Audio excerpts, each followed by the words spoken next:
So we come to you in the midst of some very busy times. There's a lot going on with U.S. tariffs, which is hilarious. The phones in our office have not stopped ringing off the hook, which is exciting. But we also have a lot of other important things that are going on around the world as well.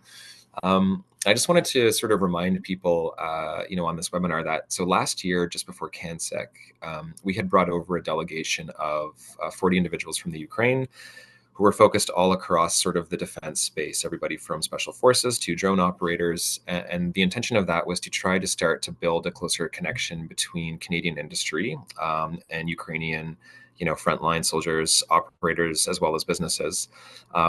We've recently been approached by Global Affairs as well as DRDC to do another sort of engagement again this year. But a lot of the questions that were coming through to us were, so how do I actually do business in Ukraine? What kind of technologies are they looking for? What is changing in the nature of the battlefield? And so with the intention of continuing to support Ukraine and likely bringing over another delegation, we want to also make sure that you have additional content that allows you to figure out how to navigate doing business in that country. So today, which is wonderful, we have Tim Mack joining us. So he's the founder of Counteroffensive.Pro, which is a trade publication that covers Ukrainian defense innovation. He's also a former Army medic. He's been a journalist for more than 15 years. And Tim is coming to us today to share a little bit of knowledge about what his organization does, as well as to sort of give us an overview of what's taking place on the battlefield, what's happening at sort of the front line of innovation, as well as to give you a little bit of a sense for the regulatory and the procurement environment, hopefully giving you a little bit more access to information about how you might do business over there, or at a minimum, identify somebody that you can reach out to if you want to gain access to more knowledge and information. And we on our side are also going to continue to provide resources to you and create these engagements that will bring you closer to Ukrainian operators. So with that in mind, I'm very pleased to introduce Tim. And I'm just going to do two quick little housekeeping things before I turn it over to him. So the chat function is locked for our webinar, as it is for all of them. The Q&A function, which you see at the bottom of your screen there, is where you can enter questions. I encourage you to drop them in as they arise, so that way when we come to the Q&A portion, we can go after those. I've got a few questions for Tim as well that I think I've heard from our members in advance of this webinar, but please do make use of that function. And then other than that, should be smooth sailing. And then so Tim, over to you to chat with our group. Thank you all for being here. Thanks, Mark. And just one little addendum that's relevant for this meeting in particular is that I'm Canadian. Grew up in Vancouver and went to McGill. So want to stress it particularly for this audience. Hi everyone. I'm Tim Mack. I'm here in Kyiv. Counteroffensive.Pro is based here. I'm going to give a presentation today that goes through both battlefield innovation and what we're doing and what we're seeing in terms of the regulatory changes as Ukraine's defense industry grows quite dramatically, and in a kind of almost dizzying fashion. So I'm going to be giving a presentation, but happy to fill in some of the blanks as we go on with questions at the end of it. So I'm thinking I'll talk for about 20 minutes or so, and go from there. Mark, can you see my screen? I just want to make sure before I get going here. Okay, cool. So I run a publication called Counteroffensive.Pro, and we cover Ukrainian defense innovation. It's available actually right now for free. We haven't put up any sort of paywalls. I'm a former U.S. Army medic, like Mark said, and I've also been a journalist for more than 15 years. Ended up in Ukraine, actually working for NPR, National Public Radio, the American public broadcaster. They sent me there in 2022 because of my military background. I was a correspondent for them, and they sent me to Kyiv in case the war might break out. And I arrived the night the war did break out, and I've been running around here ever since. In 2023, I started Counteroffensive.Pro, and what we do is provide actionable business information about Ukraine's defense industry, trying to put together newsletters, guides, a Rolodex of relevant companies. We do briefings, consulting, and events here in Kyiv, really trying to make sure that we elevate the whole defense industry ecosystem by making it easier for people to find innovators, investors, people who want to help the Ukrainian, this very exciting part of the Ukrainian economy develop and benefit in the process. And so we've been around for about 3.5 months, and we've had already over 1,000 subscribers over at Counteroffensive.Pro. Folks like the folks in this room, um, from the military to startup innovators to VCs and defense firms. Um, so let's get into kind of a broad view of emerging battlefield concepts, starting with the business of it itself. The thing is that the Ukraine defense industry has become a really appealing sector for startup investment, particularly among NATO allies who are realizing that the post-Cold War peace dividend is ending and that investment into promising new technologies, particularly in the cause of defense, is not only useful from a national strategic point of view, but also a very promising investment in and of itself. In Ukraine in particular, there's been an incredible decentralized boom in the production of defense technology. And this has been one in which local startups, led by people who never expected in their lives to be running defense companies, have emerged from practically nothing. Previous to the full-scale invasion in 2022, Ukraine's defense industry was pretty moribund and led by state-run actors. But as I'll walk you through, there are now hundreds of startups all across the country working at the local level largely and in a very, as I said, in a kind of very decentralized fashion. Um, the reason for this is that battlefield feedback is being transmitted to them at just an unprecedented speed. You think about the procurement processes in places like Canada and the United States, and these processes can run in the years. Battlefield feedback, new technologies are being requested, adopted, and executed in a matter of days and even in a matter of hours in some cases, as custom requirements from the front lines are met by innovators working very, very close to the end user. Um, and what we've seen from this is a bunch of new inventions and a surge of investment into European defense technologies. Um, $1 billion in 2024 alone, and that is 5x since about 7 years ago. So getting into, which technologies are emerging from the battlefield, it's obvious that we can't have any conversation about this without talking about the central role of UAVs and drones in the country. Um, the fact is, and both the challenge and an opportunity is the excess capacity for Ukrainian drone manufacturing. Um, Ukraine can right now probably produce about 4 million drones a year. But it only has the resources to produce and purchase 1 million of them for the front lines.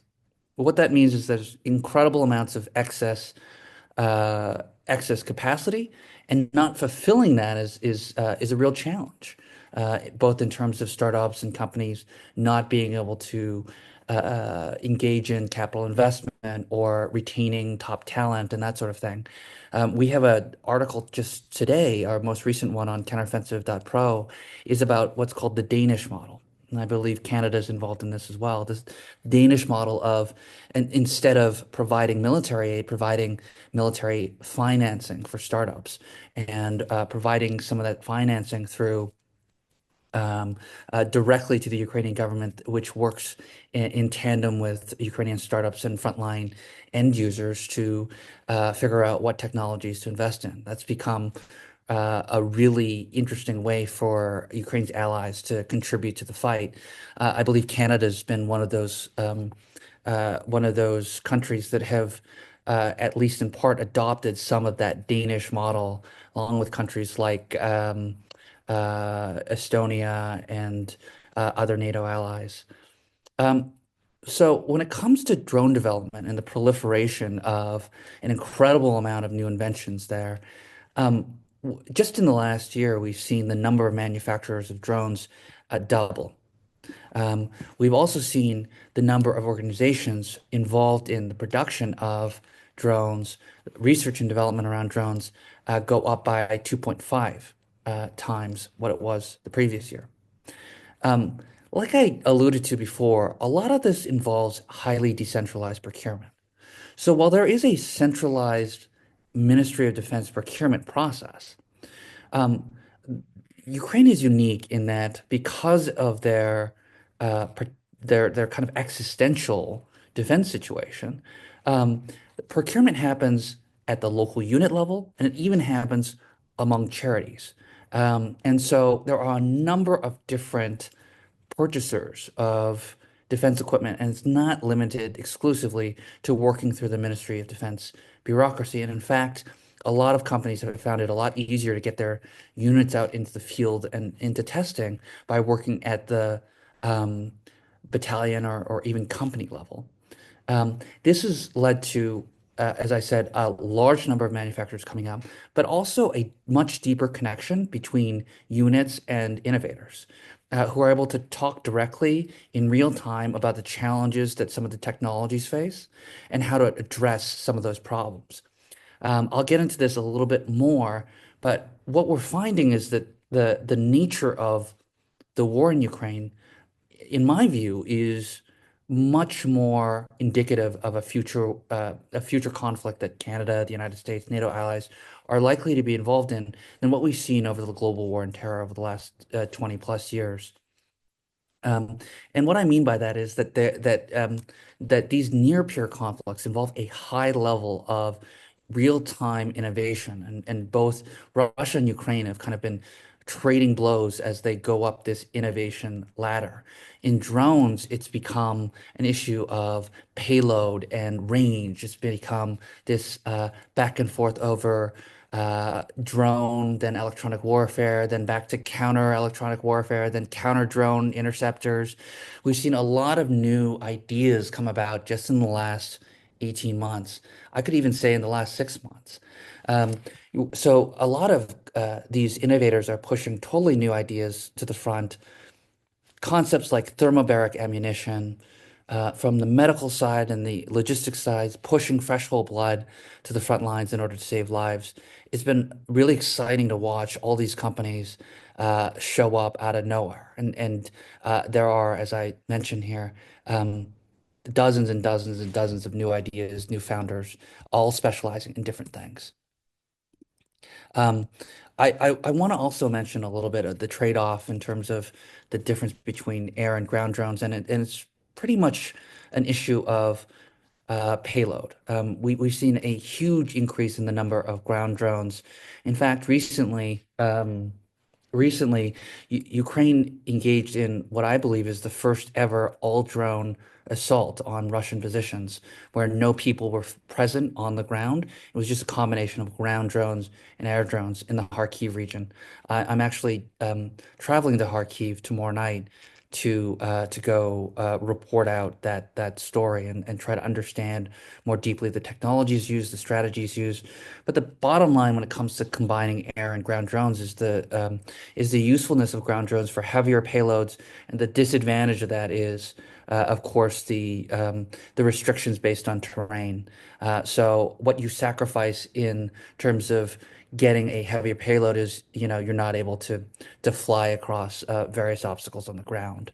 Um, there are tons of different use cases for ground drones, from evacuation, medical evacuation, sentry use, logistics use, demining, and of course the assault element of it. And that's been a really interesting thing to see as that develops. Um, Electronic warfare may be kind of one of the defining lessons for the war in Ukraine. We've seen nearly 200 EW products being developed. Um, it's one of those areas that Russia has this advantage in because it has developed a really robust electronic warfare program due to the Cold War space race.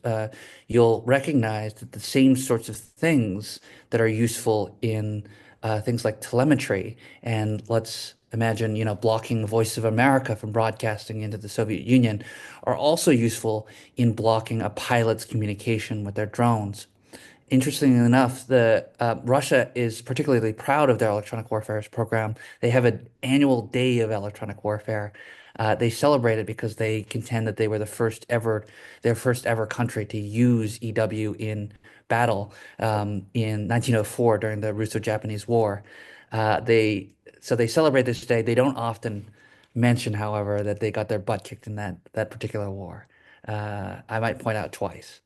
Um, but getting back to EW, EW, the kind of primary concept around it is the idea of jamming or spoofing. That is, sending off electrical energy to disrupt signals between a pilot and their swarm, or confusing a GPS guided a drone so that it's not able to provide precise GPS coordinates as to where it is.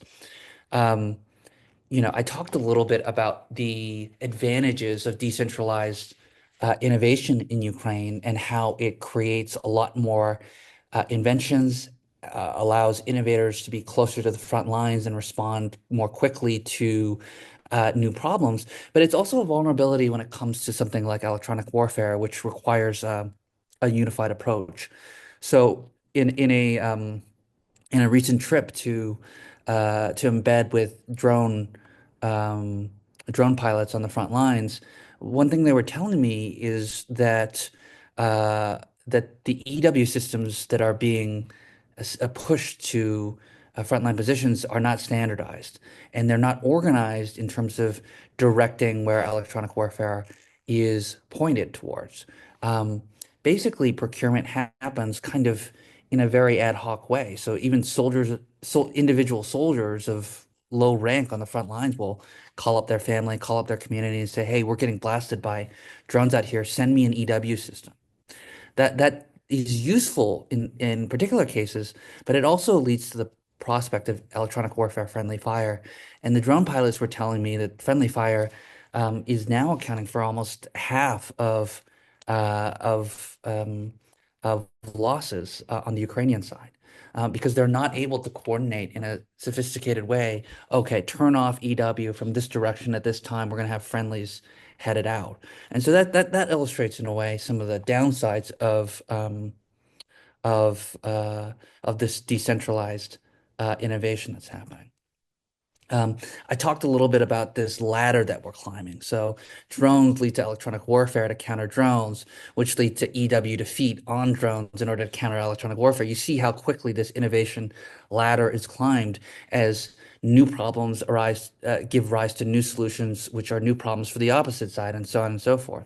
So electronic warfare defeat has become a major zone of innovation, from frequency hopping comms to the development of new kinds of technologies for providing location, which don't involve GPS.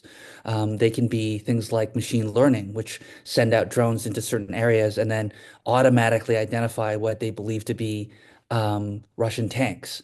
They're sent in a certain direction. They don't need to navigate. Or optical recognition of terrain. You just imagine you load up Google Earth onto each drone and they use their optics to figure out where on the Earth they are. Um, so the use of AI and machine learning have led to new tools that get around electronic warfare. It's not perfect, and they're still testing in the field, but I'm seeing more and more progress on a weekly basis from some of these optical terrain navigation companies. And then there's the really exciting and interesting new technology around swarming. Um, that also has advantages in electronic warfare resistance, right? Because the use of a swarm, particularly the ones that are semi-autonomous and can choose how to travel to a kill zone, how to identify targets, and how to execute the destruction of that target, reduces the number of times in which a pilot and the drone swarm need to communicate. And the reduction of the number of times they need to communicate also reduces their vulnerability for electronic warfare. And so that's a really interesting response and development in concert with the EW challenges on the front as well. Um, drones and the success of drones have in turn led to anti-air interceptor drones, which focus on acceleration after the detection of drones to intercept drones that incoming drones. There are all sorts of ways to bring down drones from EW to the old ways, kinetic solutions to that monitor the skies and shoot down drones manually, microwave energy, and beam countermeasures, all sorts of new ideas for taking down drones, which have become one of the most deadly weapons of war now and are regularly heard in Kyiv as they attack the city. Fun fact, Shaheeds, these originally Iranian-made drones that are used in prolific fashion by the Russians, they've gotten the nickname Scooter, kind of like the Vespa, here in Ukraine, because you can hear them buzzing around at night in the dark. And they've become a pretty um, common part of just living life in Ukraine nowadays. In terms of the regulatory environment, I mean, Counteroffensive.Pro specializes in kind of providing actionable business information and helping whether it's foreign VCs or foreign defense companies uh, navigate that space. The key things to think about are export control regulations. Right now, we had an exclusive with the head of Ukrainian export control. And what he told us was that the number of denials for Ukrainian companies to export their products abroad have increased, as you might imagine, during the war, from about 10% to more than 30% now. And so for investors and folks who want to work with Ukrainian companies, a big question will be whether the Ukrainian government believes it's in their interest to keep that product inside Ukraine and not export it. And we have a whole list of guidelines on that on counteroffensive.pro. So I won't bore you with each and every detail there, but export control remains probably the biggest topic when it comes to investing in Ukrainian technologies or partnering with Ukrainian companies in order to develop their technologies. There's also the question of international intellectual property regulations, the harmonization of Ukrainian regulations with the EU as it seeks to become an EU member state. One thing that is interesting in terms of regulations is that all regulations on MilTech, artificial intelligence, have been suspended during the period of martial law. So there's been a lot of development in this space, as I said, in terms of getting around electronic warfare and applying AI that might have been gummed up by bureaucracy in past years, but during the war it has made a lot of development with very little time and with limited red tape. Um, so what we're seeing here is as the number of drone systems increase to the hundreds, um, drone companies are not merely providing whole drone solutions, and they're specializing in what they do best, which is why you can partner up with Ukrainian companies that just specialize in batteries for interceptor drones or optics that compete with Chinese optics on price point and availability, or jamming resistant, EW resistant antennas. Um, Interestingly enough, we haven't seen a ton of American defense primes engaged here in Ukraine. The fact is that Ukraine is developing I've kind of been calling the cheap tech, which is good enough solutions made at extremely low cost in large numbers at scale. I mean, I'll give you one example is a Ukrainian startup called First Parsec, and they're building jet engines at $500 a unit using manufacturing technology that would have been available in during World War II.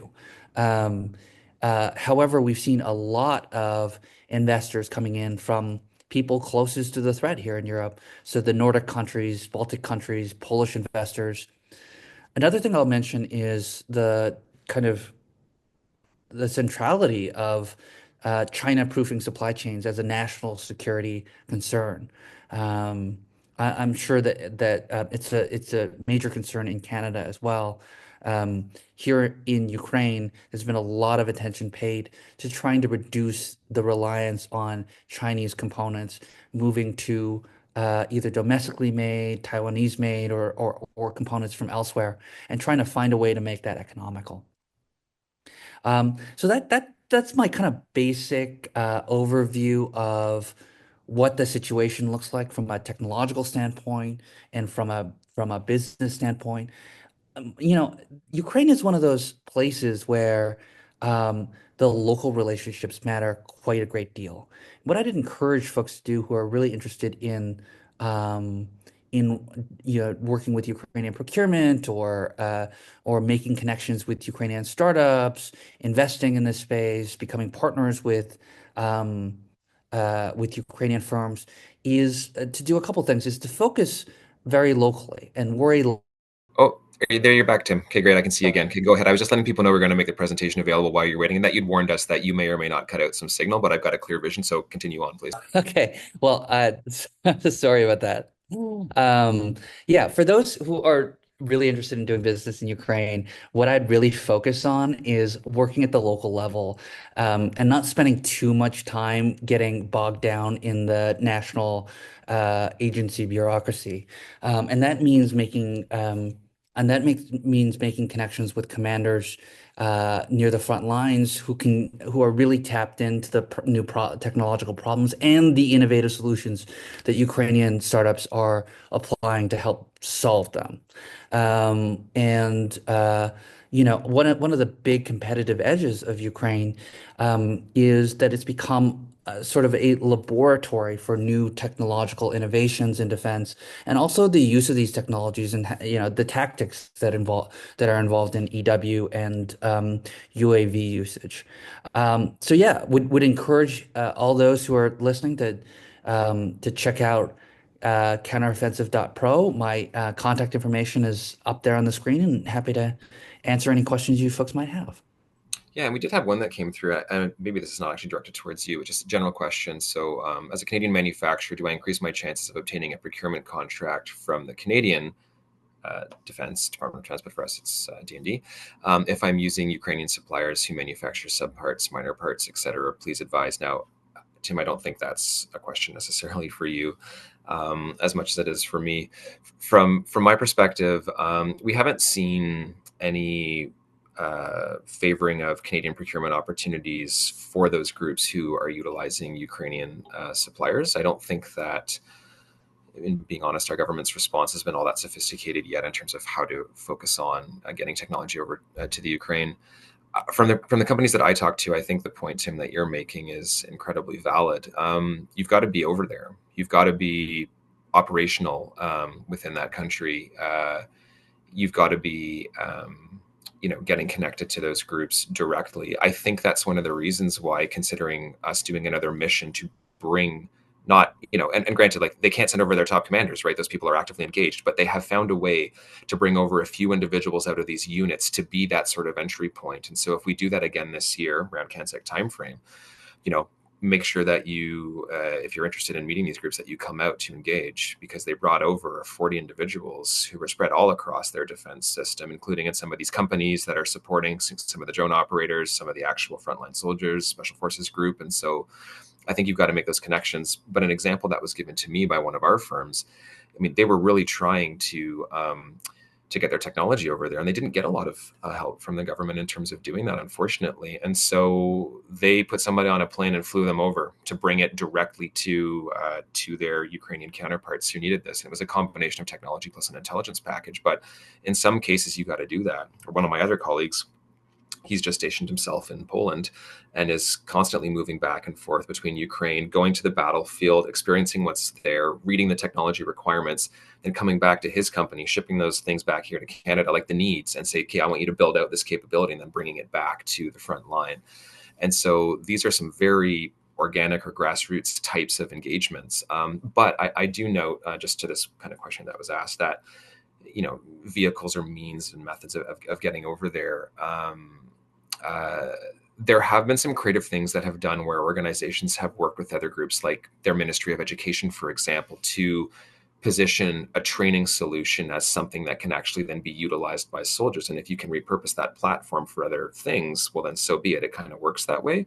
So I feel like there is as much innovation in the policy and procurement space as how we get this over there as there is technological innovation on the front line as well. And that is something to keep in mind. But your point I think is well taken. You sort of have to make a personal relationship or connection or get over there, Mhm. like really. Yeah, Mark, I want to kind of echo what you were saying, but also kind of point out that there are a lot more people who say they want to do business in Ukraine than the Ukrainian national agency has time and resources to deal with. And that may be why the agency wasn't super responsive. I think that the mood here in Kyiv among innovators and startups is they have very limited time, and there have been a lot of tourists that have come in, extracted, and certainly there are a lot of startups and founders and folks who feel taken advantage of in that space. Um, and so I can't stress enough the importance of um, showing up, not only showing up, but also stressing that you're there for a long-term, mutually beneficial partnership that involves investment or jobs or things that will benefit Ukraine, not just in the short term, but in the long term. Because people here really do have their feelers out for any hint of folks who are there to take interesting technological concepts, take it abroad, and not benefit Ukraine at all. And I think there's been a lot of frustration in that space. Um, uh, and so the companies that really do succeed here are companies who invest sufficiently that they couldn't even, they couldn't leave if they wanted to. They've kind of bound their sort of their futures up with the Ukrainian defense tech future and are thus really welcomed in and viewed as trusted collaborators. Yeah, and then on the government side, in terms of I was talking just to be fair to everybody on the call here at kind of that higher policy level, but there's absolutely evidence of, so for example, like the Drone Coalition and the Armor Coalition through DND, who attended our event, who were obviously still very well connected to, they're keeping a pulse on what technology is required, what requirements are being put out. They're utilizing sort of the larger, bigger international mechanisms that have been created. We had 20 Canadian companies compete in the last competition to provide support and services to the Ukraine, and so that was a number that they were very pleased with.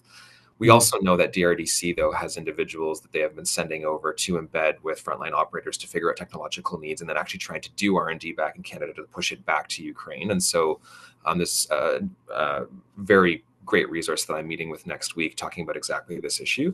So there are some very interesting things that the government is doing, but they appear to be much like you're describing these, if they're not ad hoc, they're these very large constructs that are sometimes a little bit harder to figure out how to work with or engage with. I mean, if anybody in the call is interested in learning about the coalitions, by all means, I'm a key contact point for that, and I'm directly connected into the gentleman who's running that within DND as well.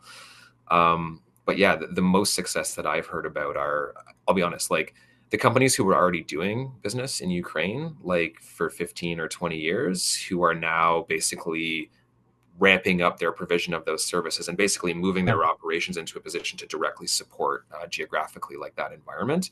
Those are the ones who are, and I don't want to say making out the best because that's not really what it's about. I have no idea how they're doing financially, but they feel like they're having the largest impact on helping to actually advance Ukrainians' interests on the battlefield itself. Absolutely. And that's their driving motivation. Yeah. But at the same time, I wouldn't discourage folks who have not had these deep roots in Ukraine from establishing them. Mm-hmm. I would just point out that there's some level of suspicion for folks who are kind of uh, uh, fair weather. Well, I wouldn't say fair weather friends, but for newly arrived friends, Mm-hmm. and folks who need to put in some work to establish their reputation in the space as a trusted collaborator. And just because I want to ask that question, and I see I have one from the group as well. But what's your advice on how they do that? I mean, like you say, come over here, meet and stuff like that. But what are the mechanisms through which, if we have a company who fits this characteristics that we're looking for, like they intend to invest. They want to be there for a long time. They absolutely are invested in the outcomes that are Mhm. coming there. Yet Yeah. they are absolutely sort of that new entrant to the space. Like, what do you recommend as the approach for somebody in that environment? Like, what are the next three things they do after this call to get them closer to that objective? If truly they're like, vision and mission and heart are all in the right place. Um, I, I would say find it a local Ukrainian partner, find a representative, hire someone full time, make it clear that you're here to stay and that you're not just here to ask questions or take technological concepts to apply elsewhere, but open to investing in infrastructure or products that are going to be made in Ukraine and benefit the Ukrainian military, innovators, and create jobs here. Mhm. Um, I think that's where that suspicion very quickly disappears when Mhm. it's obvious that your fortunes are going to be tied up with the kind of the Ukrainian economic fortune as well. Um, and it can be done in a relatively low risk way. No one's, I'm not suggesting, for example, that you start construction on factories or anything, but an investment in Ukrainian ideas or the hiring of Ukrainian innovators goes a long way to showing that people are serious about doing work here. Yeah, that's amazing. A question that came through. Have you experienced a lot of corruption in Ukraine when trying to establish business contacts or deals, or what do you do when you experience that? If I remember going back 2 years ago, maybe sorry, 3 years ago, we were doing an initial before, yeah, about like how you do business there, how you manage ensuring that it's legitimate, how you're picking a partner that is the right one to be ensuring Yeah, that like you're doing it above board. It wasn't sure. being necessarily asked from the question of like I want to avoid corruption. It was like how do I successfully navigate the environment to ensure I am doing the right things? A couple things that come to mind. One is choosing a reputable kind of Western linked law firm here to make sure that you're in compliance with all the necessary regulations. There are a few that I can direct folks to that have really good reputations with working with foreign companies trying to do investment all above board. Um, when it comes to uh, dealing with corruption, it's really critical also to do serious due diligence with partners and people like that. I mean, that's why it's one of the most frequent requests that we get at Counteroffensive Pro when it comes to our consulting work is to do both open source and kind of dig through some of the registries and closed source information about people's backgrounds, histories, Mhm. um, understanding the sources of funding and the people you're dealing with in a foreign location is always going to be critical to ensuring that you're not tangled up into a matter that you don't want to be tangled Yeah, up into. Um, yeah, but that said, I think there's a lot of ink spilled on corruption, and I haven't, the thing about corruption is that I would contend most of it had to do with these kind of old vestiges of state-run defense companies, which have been overrun by new startups in the post Maidan era, filled with innovators who are devoted to and devoted to creating new things and dead set against old ways of kind of corrupt post-Soviet um, processes. They're really, really very much, these people very much object to those kinds of ways of doing business. Am I telling you there's no corruption in Ukraine? I'm not. But I also think that a lot more time is spent um, thinking about corruption or worrying about corruption when it comes to Western investors than actually exists on the ground. I think you'll find that particularly in the emerging technology space, this is one of those places where the innovation has kind of created this unprecedented level of transparency and openness. And that is really, really great for Ukraine and really great for the industry itself.